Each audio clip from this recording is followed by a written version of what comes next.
In the spring of 1886, the Arkansas River swelled after weeks of heavy rain, turning calm crossings into deadly traps. 31-year-old rancher Jacob Carter had spent the morning repairing broken fences along his land near Dodge City, Kansas. As he rode toward the river, he noticed a frightened horse galloping without a rider.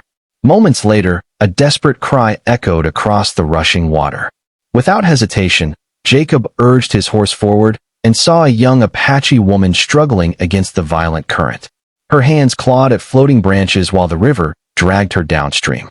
Throwing aside his rifle, Jacob tied a rope around his waist and plunged into the freezing water. The current slammed into him like a charging bull, but Jacob fought through it stroke by stroke. The woman was nearly unconscious when he finally reached her. She barely had enough strength to grasp his arm before another wave pulled them both beneath the surface. Jacob refused to let go.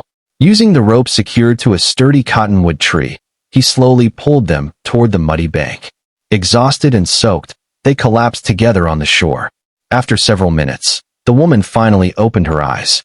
Speaking broken English, she whispered that her name was Ayanna, 24 years old, and she had been swept away while searching for her younger brother near the flooded river.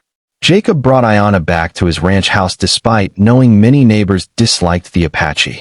He gave her dry clothes, warm soup, and a safe room beside the kitchen. During the next 2 days, she regained her strength while helping with small chores around the ranch. She thanked Jacob repeatedly, explaining that her family had never forgotten kindness, no matter who offered it. Before leaving, she gave him a small beaded necklace decorated with blue stones. She said it represented protection and promised that if fate ever turned against him, she would repay the life he had saved. Jacob smiled politely, believing he would never see her again. Nearly 3 months later, Jacob rode to a nearby trading post carrying money from a successful cattle sale. On the lonely trail home, 6 armed outlaws blocked the narrow canyon road. Their leader demanded every dollar Jacob carried and ordered him off his horse. Jacob realized there was no escape.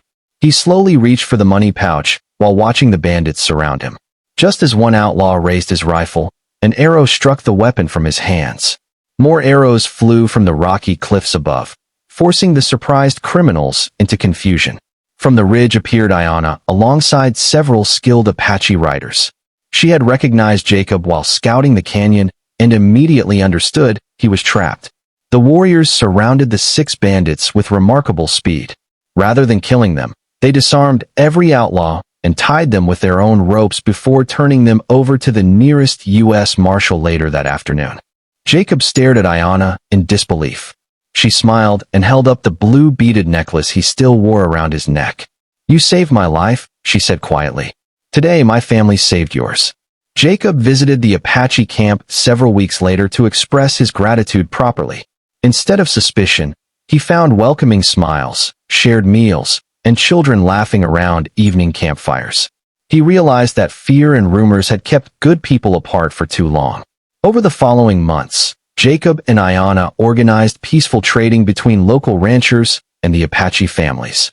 Livestock, blankets, vegetables, and handmade crafts were exchanged fairly, replacing old hostility with cautious respect. Their friendship became well known across the region, proving that trust could grow where hatred once ruled.